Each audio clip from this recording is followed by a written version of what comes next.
Film की शुरुआत में हम एक कार चालक को देखते हैं जिसकी कार एक हिरण से टकराती है। ऐसा लग रहा था कि हिरण मर चुका है, लेकिन फिर कुछ अजीब हुआ। हिरण उठ खड़ा हुआ। उसकी आंखें असाधारण लग रही थीं। वह एक बहुत बड़ी फर्म का मैनेजर था।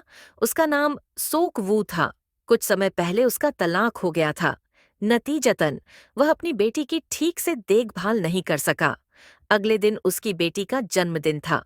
वह अपने पिता से उसे उसकी माँ के पास ले जाने के लिए कहती है, जहाँ मैं रहता था।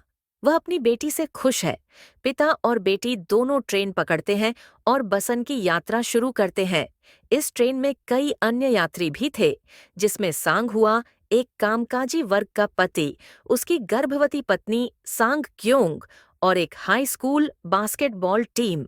जैसे ही ट्रेन खुलती है, एक लड़की आती है जिसके पैर में किसी चीज से चोट लगी हुई थी, और लड़की कुछ समय के लिए जॉम्बी में बदल जाती है।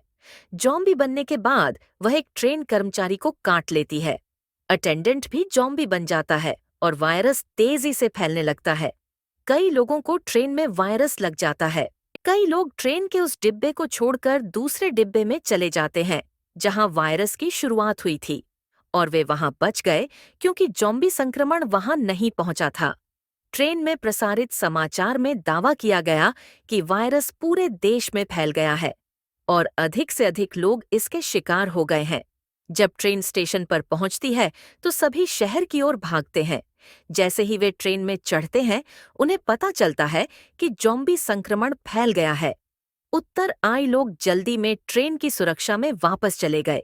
जैसे ही वे जल्दी से ट्रेन में चढ़ते हैं, वे अलग अलग डिब्बों खाटों में बैठना चुनते हैं। ट्रेन चालक ने बुसान की ओर जाने का फैसला किया। जैसा कि पहले बताया गया है, वायरस शहर में नहीं पहुंचा है। सोक वू, सांग हुआ और यंग गूक अपना रास्ता ढूंढते हुए ट्रेन में अन्य यात्रियों से मिलते हैं। ये सभी 6 लोग ट्रेन के पहले डिब्बे के पास जाने की कोशिश करते हैं। इस प्रक्रिया में उन्हें कई जॉम्बी से आगे निकलना पड़ा। पहले बॉक्स में पहले से ही कई लोग थे जो वहां सुरक्षित थे। जब वे पहले बॉक्स में पहुंचते हैं तो स्वार्थी लोग उन्हें अंदर नहीं जाने देते। उसे लगता था कि इन 6 लोगों को वायरस हो गया है। वह दूसरे लोगों को भड़काता है। सभी यात्री सहमत हो जाते हैं और उन्हें अंदर नहीं जाने देते। लड़ाई के दौरान सांग हुआ और किम जिन जॉम्बी के लिए अपनी जान कुर्बान कर देते हैं ताकि वे दरवाजा खोल सकें और तिजोरी में जा सकें। जब वे अंदर आते हैं तो वह उन चारों को अलग कर देता है ताकि अगर कोई संक्रमित हो जाए तो दूसरों को इससे बचाया जा सके। यात्रियों में से एक बहुत परेशान थी क्योंकि उसकी बहन एक अकल्पनीय जॉम्बी बन गई थी। फिर वह जानबूझकर उस दरवाजे को खोलती है जहां पीड़ित थे, और फिर विनाश शुरू होता है। सभी जॉम्बी इस बॉक्स में घुस जाते हैं और बाकी लोगों को मार देते हैं। केवल वे ही जीवित बचते हैं जो चैम्बर में अलग थलग थे, और वे थे सेओक वू, स्वान और सी ओंग। कू और ट्रेन अटेंडेंट खुद को बचाने के लिए वॉशरूम में छिप जाते हैं। फिर हमने देखा कि पटरी से उतरने के कारण ट्रेन का मार्ग अवरुद्ध हो गया था। जैसे ही ट्रेन रुकती है, बाकी यात्री दूसरी ट्रेन की तलाश में निकल पड़ते हैं और वे ट्रेन की तलाश में बहुत दूर निकल जाते हैं। कू फिर लालच दिखाता है। वह अटेंडेंट को जॉम्बी की ओर खींचता है और उसकी जान बचाता है। नौकर मर जाता है और वह स्वार्थी यूं सुख बच जाता है। हालांकि वह बच गया था, लेकिन उसे एक जॉम्बी ने काट लिया था। वह एक जॉम्बी में बदल गया था और वह बाकी सभी पर हमला करता है। सोक वो यूं सुख से लड़ता है, लेकिन उसे पीटा जाता है। अब उसे पता है कि वह एक जॉम्बी बन जाएगा।